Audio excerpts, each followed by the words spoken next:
हेर्नुहोस् है भ्युज कस्तो दामी छ। यताबाट सर र आएर वहाँ तल सिटी छ, सिटी। अनि यहाँबाट आएर अब म तपाईहरुलाई देखाउँछु ब्रिज।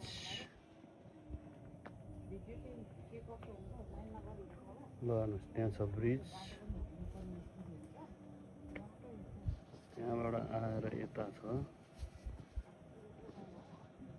साइडमा छ सान फ्रान्सिस्को।